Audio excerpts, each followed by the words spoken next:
Hi అండి, అందరికీ నమస్తే. వెల్కమ్ టు చెన్నై అత్త కుకింగ్.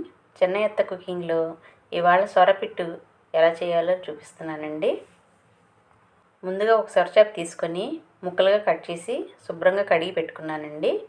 ఇవి ఒక బాండీలో వేసుకొని కొంచెం ఉప్పు, అర స్పూన్ పసుపు వేసి ఈ చేప ముక్కలు మునిగేంత వరకు వాటర్ పోసుకోవాలి. ఇప్పుడు స్టవ్ వెలిగించి ఈ బాండీని దానిపైన పెట్టుకొని ఈ చేప ముక్కలు వాటర్ తెరిలే వరకు మరిగించాలి. ఇదిగోండి, ఇలా తెరులుతున్నప్పుడే స్టవ్ ఆఫ్ చేసేసుకోవాలి. ఇది పక్కన పెట్టుకోవాలి. ఇప్పుడు కొంచెం వేడి ఉండంగానే ఈ ముక్కల్ని ఇలా పైకి తీసి దానిపైన తోలు ఇలా నేను చూపిస్తున్న విధంగా తీసుకోవాలి. అలా అన్ని ముక్కలకి తీసి పెట్టేసుకోవాలి. ఇవన్నీ ఒక ప్లేట్లో వేసుకొని దాంట్లో ఉండే బోన్ బయటకు తీసేసి దాంట్లో మీ టేస్ట్కి తగినంత ఉప్పు, కొంచెం పసుపు, ఒక స్పూన్ కారం వేసుకొని నేను చూపిస్తున్న విధంగా కలిపి పెట్టుకోవాలి. నేను ఒక 5 ఉల్లిపాయలు తీసుకున్నాను. ఇవి కట్ చేసి పెట్టుకోవాలి. ఇప్పుడు స్టవ్ వెలిగించి బాండీ పెట్టుకొని ఆయిల్ వేసుకొని అందులో ఆవాలు వేసుకోవాలి.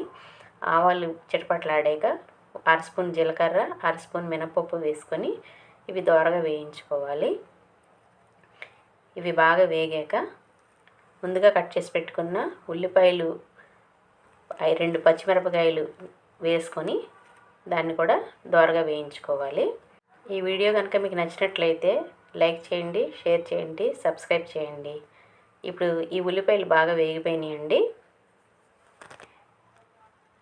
ఇప్పుడు దీంట్లో ఒక స్పూను అల్లం వెల్లుల్లి పేస్టు, కొంచెం ఉప్పు వేసుకొని కొంచెం కరివేపాకు కూడా వేసుకొని ఒకసారి వేయించుకొని ఈ ముందుగా కలిపి పెట్టుకున్న చేప గుజ్జుని దాంట్లో వేసుకోవాలి. అది కూడా బాగా వేయించుకోవాలి.